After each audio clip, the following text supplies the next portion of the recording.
everyone, welcome back to my channel. This is What Brings Karina Joy. If you don't know already, I am Karina Joy and I talk about all things books and, fun things like that. So this is going to be my January 2022 wrap up.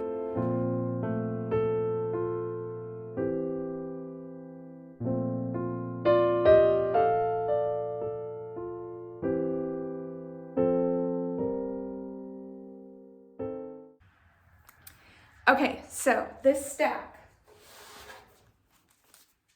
looks very small, but it's deceiving because for some reason in January, I consumed a whole lot of ebooks and a whole lot of audiobooks. So these are my physical books. I actually have one more that I can't find, because why would I be able to find it when I want to film? But anyway, so here is my physical books, but I have quite a few that I listened to and read as ebook. Okay, this month I had 7 DNFs. It was not a good month. Okay, and I read 4 short stories and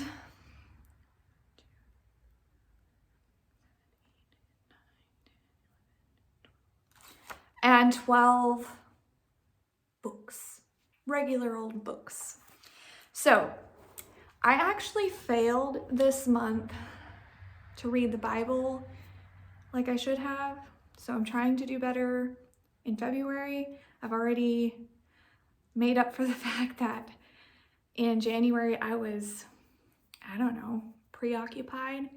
But the thing about God is that even when we fail to do the things that we're supposed to do, He still loves us and we're still His, and we just pick back up and do what we're supposed to do later on. So I don't have a Bible reading thing like I usually do because I completely failed to read what I was supposed to. So before we get started, I wanted to talk about my awesome shirt here. This is from She Who Is, and I am a new brand ambassador for them. They were posting that they wanted brand ambassadors on Facebook, and I signed up and they accepted me. So I love their shirts. They're very simple. This one I really liked because it looks retro. It says Mount Sinai Bible Project, and then it says the Mountain of Moses, and it has the elevation, but I loved like the moons and the mountain and the font. It's pretty cool.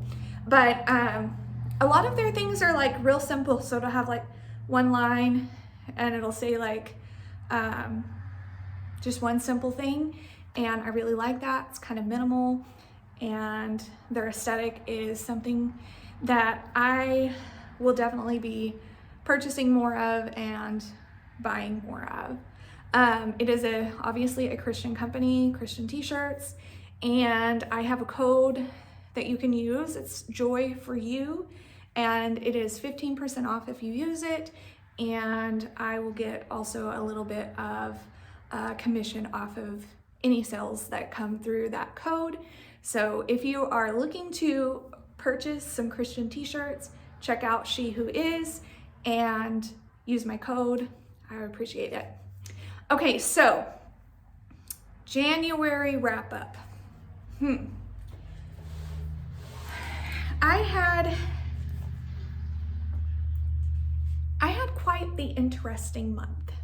So I read a lot, but I read mostly ebooks and I listened to a couple of books. And then I had 7 DNFs, which is crazy because I rarely have that many DNFs. But for some reason, I found it was like every book I had the F word in it. And I know it's hard to believe, but I used to cuss like a sailor, and the F word I used a lot. And because of the way I believe that we need to feed our minds with the things of God, I try not to feed my mind with the F word. Now, if I hear it once or twice, or I read it once or twice, you know, maybe I can handle it, but most of the time, if it's on a movie or in a book and I see it once, I'm like, oh, I'm done. Just because more than likely it's going to be there a second time, especially in a book. So in a movie, it's sometimes a little less because they're not, in some ratings, they're not allowed to use it as much. So I know if it's there, it's probably, that's going to be the only one. But reading, if it's there, in my experience, if it's there, it's going to be there again. So I had 7 DNFs, most of them for cussing. I read 4 short stories and 12 books, mostly being ebooks. So I'm going to talk about my DNFs first. And most of them were either audio, library books, or ebooks. So I'll be posting pictures of them here. The first one was All Systems Red, and it was actually for my alphabet challenge for Goodreads, and I was really excited about it because I love the concept of it. The robot he's called a murder bot, and he doesn't really want to be a murder bot. He just really wants to watch TV and do what he wants to do. So I got about halfway through it, and then there was an F word, and I was like, sorry, book, and I turned it off. Codename Helene. I don't know if I'm saying that right. Probably not. It was a library book, and that was C for my alphabet challenge. And the reason I stopped reading it is not really for anything other than the fact that it talked about alcohol. In the first 2 chapters, it talked about alcohol a ton. And that used to be something that I struggled with. And so I try not to put that into my mind and heart. For me, I avoid alcohol completely because it was a struggle I had before I got saved. So I stopped reading it mainly just because I was like, okay, I'm not really interested in all the alcohol. So, and I honestly have never read a book that talked so much about alcohol ever. And then especially like in the first chapter, it was just like a lot. And so I was just like, not interested. Okay, so the next one is Ruby Falls. Now, this one I was super excited about because it follows an actress that used to be a soap opera star, and she gets married kind of quickly. She doesn't really know her new husband, but they get married, they move to Los Angeles, and she gets the role in the movie of the remake of Rebecca by Daphne du Maurier. So I was like, oh, that sounds so cool. And I listened, I want to say I was like 2/3 of the book in, and it was great. And then once everything started to it's a thriller. So once everything kind of started to build up, all of a sudden there was tons of cussing, just like left and right. I was listening to it on audio, and it just kind of slapped me in the face because up to that point, there were no cuss words at all.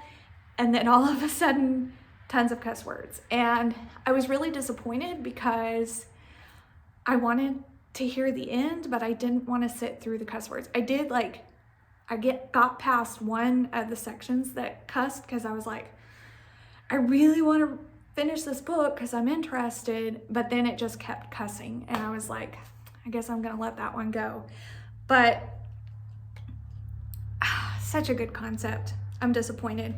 Okay, the next one is Death of a Naturalist. Now this is poetry, and I did a few different poetry type books in January because I found a bunch on Scribd that I really liked. But Death of a Naturalist, I just wasn't really interested in. There wasn't really anything wrong with it. It just didn't grab me. And for me to read poetry, I have to kind of at least have a little bit of feelings towards it, because otherwise I'm just like, I don't even know what you just said. So that one, there wasn't anything wrong with it. It just didn't interest me. Okay. Another ebook I started reading is called Maybe You'll Love Me When I'm Gone. This is a book about depression in women, and the first part of it, I was like, okay, I can read this. I have struggled with depression in the past. My mental health has been terrible after I had my last child. And so I wanted to read it just because some of the things that they were saying, I was like, yeah, I felt like that before. And then I just kind of lost interest after a while because it was repetitive. And so I decided, not for me. I don't want to waste my time on it.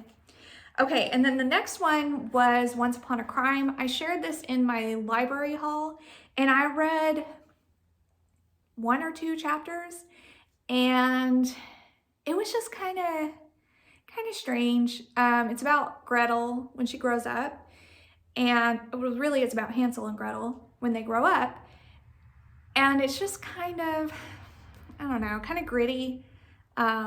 She has gained a lot of weight, and they're very descriptive about her weight gain and how she fits in her clothes, and she wears skimpy clothes, and so they talk about body parts.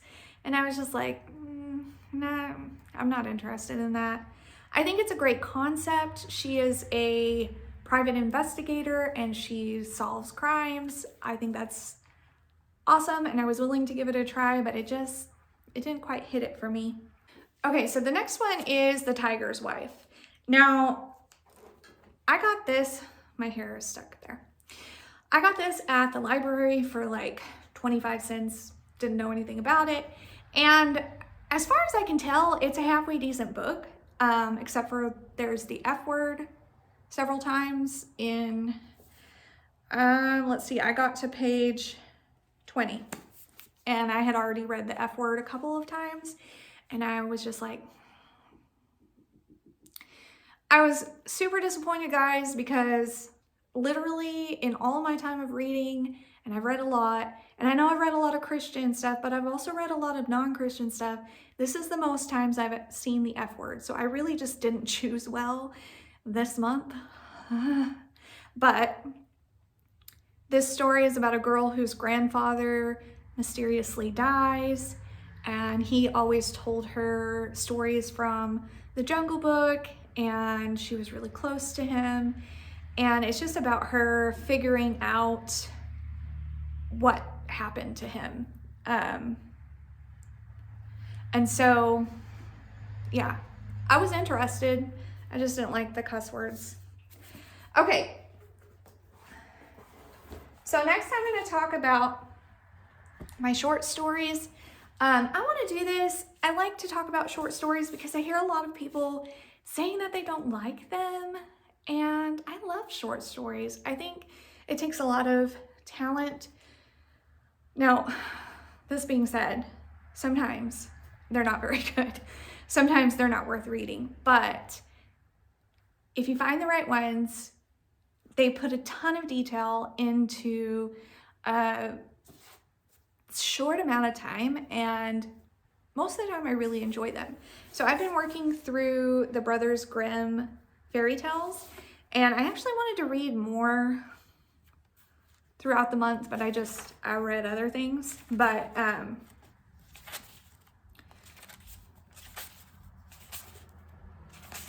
turning pages.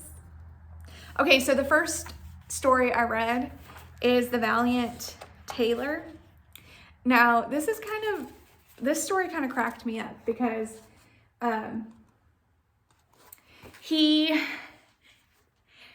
a very good con man, and I can't say a whole lot because it's a short story, and really if you want to read it, you're going to read it, and if not, that's okay. But he's like the perfect con man, and he weasels his way through life, kind of just lying but not really, and it's kind of funny. I enjoyed it. And then he ends up becoming, somebody special in the end. which most fairy tales are like that. Then I read Rumpelstiltskin. Now, Rumpelstiltskin, I think most people know the gist of the story. The girl, her dad says that she can spin straw into gold, which she actually can't. And the king says, you're gonna do that or you're gonna die. And so Rumpelstiltskin comes and helps her with it. And each time he helps her with it, he asks for something in return. And I don't want to say much more because if you don't know it, you'll want to read it. If you do know it, you know where I'm going with it. So that one was good. I liked it. I rated the Valiant Taylor 4 stars and Rumpelstiltskin 3 stars. And then Old Sultan. Old Sultan was really cute. It's about a dog that's very old and his owner thinks that it's time to put him down, but his wife's like, no, he's been a good dog. And he ends up saving the day. And it was just a really heartwarming story about a dog. I love dogs, so I was happy about it. And I rated that a 4 star. Then on Scribd, I found a short story called Wild Horse. Which I'll put it right here. I can't remember the author's name. I'm really bad about giving authors' names, sorry. It is a dystopian short story where the main character starts out in kind of like what's the word I'm looking for? I don't know. He's in a building and he's in a prison, essentially. And it's about him breaking out of the prison into a world that he's never known and all that goes with that. I don't want to say too much because if you want to read it, I really just don't want to give anything away. I was like half and half with this one. Parts of it I was like, that's really cool and interesting. And parts of it I was like, okay. So I rated it 3 stars. It's not outstanding, but it's also not terrible either. It was kind of strange, but I really like sci-fi and dystopian type things, so strange is okay with me. Okay, so on to the books that I read. I read Pylu, I think is what it's called. Pylu of the Woods. This was an ebook and it's a graphic novel, which I read a lot of graphic novels this month because they were simple and I wasn't in like a deep reading mood, and so I still wanted to read, but that's where I got most of my reading done, was in graphic novels this month. But Pylu of the Woods is about a magnolia tree, and we have a magnolia tree in our yard, and they're just beautiful. Like this tree, it blooms twice a year and it's always doing something really cool. The seeds drop off and they're red, bright red, and you would just have to see it. It's beautiful.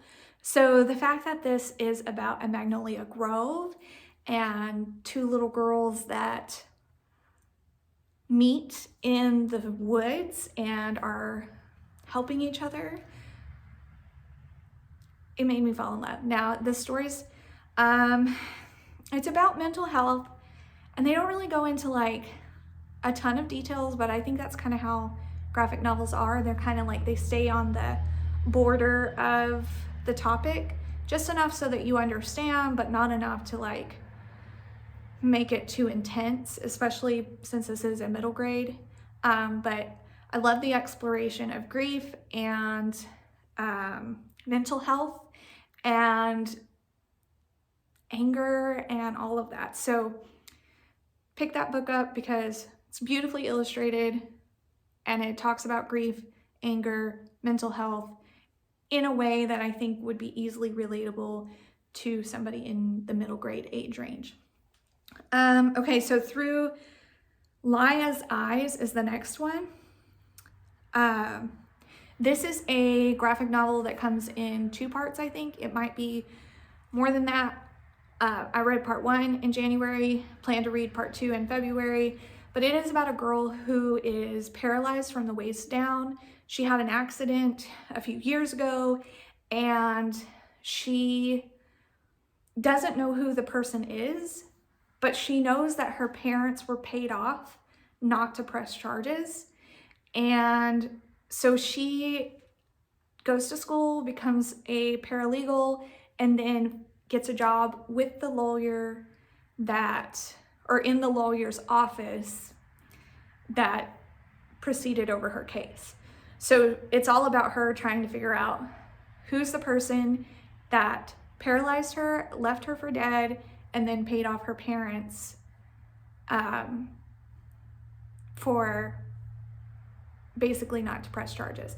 Really good. It ended on a cliffhanger, so I'm excited to read the next one. I rated that one 5 stars because it was good. Okay, Nocturnal. Again, I am sorry that next month I'm going to try really hard to write down the authors' names so that I have those. I don't know why I didn't this month, but you can see it here. Nocturnal is poetry, and I gave it 4 stars. Honestly, poetry is not one of those things that I remember really well.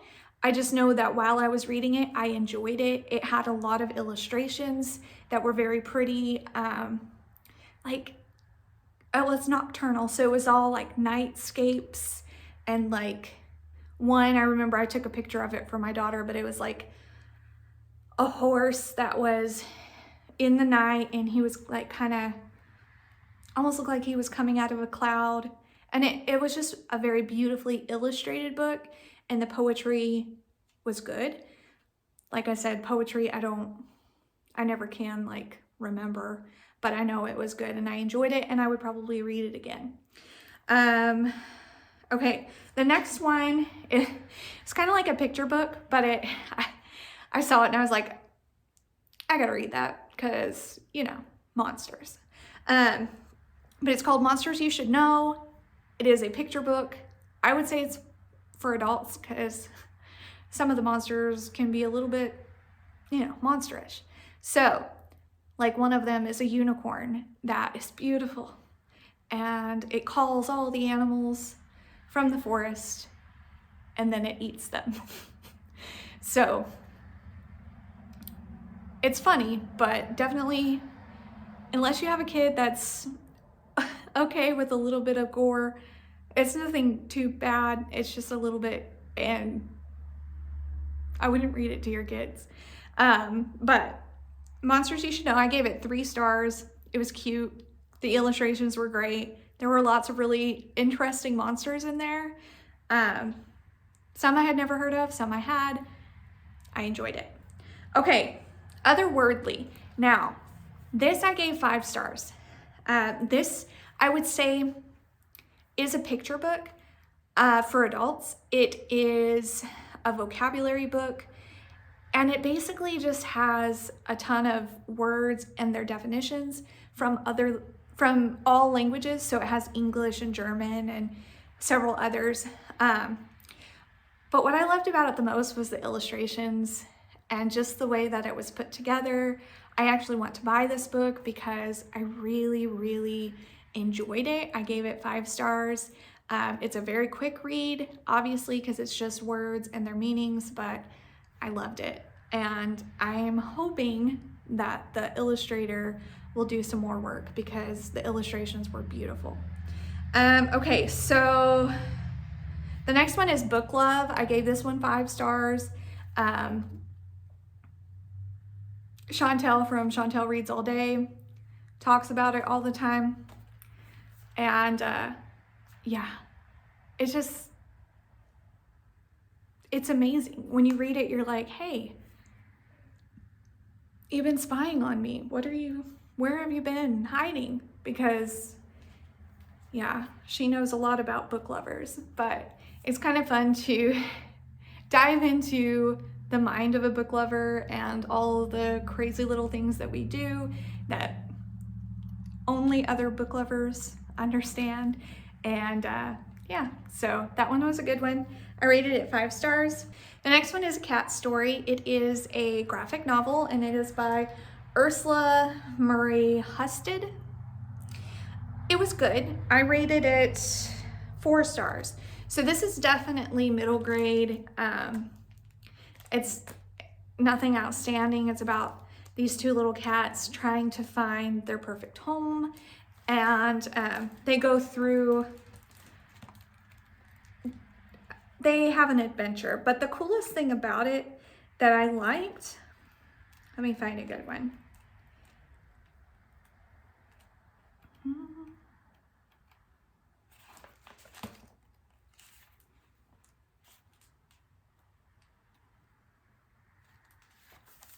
So the artist incorporated, or the illustrator incorporated art into the book. So there's all kinds of little paintings and sculptures. Let me see if I can find some more. I think that was the end.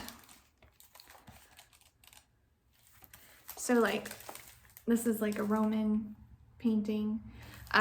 There's all kinds of this art throughout here, and it's really neat because in the back she talks about each one of the art's pages, what's on the page, who painted it.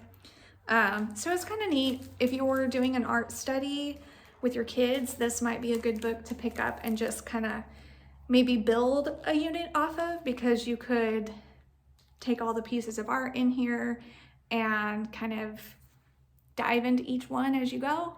But I like to do things like that when I homeschool. It's fun just to take a book and just kind of dive in a little deeper than what it is. But this was a really cute graphic novel. Okay, the next one, Daddy Longlegs. Okay, so I did actually listen to this on audio because we were traveling and I really just didn't feel like reading. So I listened to it, and it was so good. It completely caught me off guard at the end with a total surprise that I want to read again to see if there were like clues, because I don't remember there being any clues throughout the book. But this is a book about a girl who is an orphan, and a benefactor comes through and says that he would like to pay for her college. But the catch is that she cannot know who he is ever, and that she has to write him letters about her experience. So she does so, and it's such a sweet story. The next one is called Dear Enemy, I think, and I'm excited about reading that one too. And I really want to reread this one pretty soon because, like I said, it caught me off guard at the end, and I wasn't expecting it. And yeah, so I need to know if there were clues riddled throughout, or if it was just one of those like smack you in the face type of twists. But it was a really good twist, fun twist. This was a 5-star for me. Okay, I have 4 more. Okay, so one of my goals this year is to read all of Sharon Creech's books. So I listened to one of her books. It's called Granny Torelli Makes Soup, and I gave it a 4-star. It's about a little girl and her friend who is blind, and their experiences with her grandmother. And it's just really cute. There's a lot of Italian in it. I'm assuming that Sharon Creech must be Italian or has some kind of Italian roots, because several of her books have Italian characters in it. But I really enjoyed it. It was a cute little read. I listened to it, and I think it was like a 2-hour audiobook, so it was cute. Okay, The Snow Child. This is the one that I actually read hard copy, but I have no clue where the copy is. I looked through all my books and did not see it, but this was pretty good. I ended up giving it a 4-star. I'm conflicted. I loved the story. I did not really like the ending, and I didn't really like that there wasn't a whole lot of an explanation to things, but to be fair, the characters really didn't know what was going on, so there wasn't an explanation for them, and that's probably why the author didn't explain it to the audience, but I wish I would have known why things were happening with this little girl who is considered the snow child. It's about an old couple that are infertile and they move to Alaska, and they end up almost leaving because of loneliness and all kinds of things. And one night they make a snow girl, and the next day the snow girl is gone, along with the mittens and scarf that they put on her. And then they start seeing this little girl come in from the forest here and there. So it's about their journey with that. It is magical realism, pretty good, except for I really didn't like the end, and I really wish they would have explained it a little better, but it was a 4-star. Okay, Dear Eliza, this was an audiobook that I actually started in December and finished it in January, but it is about I want to say he's a colonel or a major or something like that. He's in the military, and he ends up going to the poor part of town for, I don't even remember why, but he goes to the poor part of town, and this little girl is selling a candlestick, and she's telling him about the fact that she doesn't have parents, and she has a little sister that she found when she was 3. The little sister was 3. She was 7 or 8 at the time, and she couldn't find the mom, so she adopted her. And this is back in the, I want to say it's in 1830s. I could be completely wrong, but I think that's when it was, which I'll look it up and I'll put it here. But there were a lot of poor children that didn't have parents, and a lot of times they were mistreated because people thought they were trying to swindle them. And so that's the attitude he gets from his servant that's with him, and from his wife, and from just about everybody he talks to. And the main character just cannot stop thinking about this little girl. So it's all about him trying to find her, trying to help her, and yeah, I don't want to say much more because then I'll give stuff away. But it's a really good story, and it's a classic. Okay, the last one it was an ebook, and I read it for Chantel's Read Your Bookshelf challenge. It is Quiet Girl, Noisy World, and oh my goodness, guys, this book, it was like she was spying on me the whole time, which now Chantel has talked about both of these books, and that's why I read them, because I was like, okay, I've heard these. And Chantel likes book love more than she likes the Quiet Girl, Noisy World, and I'm the opposite. So she feels like the author spied on her for book love, and I feel that way about the Quiet Girl, Noisy World. It's about an introvert, and some of the things she does are like me all the way, and I loved it because it kind of opened my eyes to some things that I didn't really realize other people had a thing with. And so it was fun to read. It was fun to wonder if somebody had been spying on me, but I gave it a 5-star because it was an awesome graphic novel. So that is my January wrap up. Yeah, I read a lot of ebooks. It will not be that way in February. I have already read physical books in February more than I did in January. I was just kind of in that space where ebooks were easier, and that's what I did. So yeah, anyway, I'm gonna let you go now. I got other videos to film, like a book haul and other things. And so I'm gonna end this one, but if you really liked this video, please like and subscribe, and I will see you in the next one.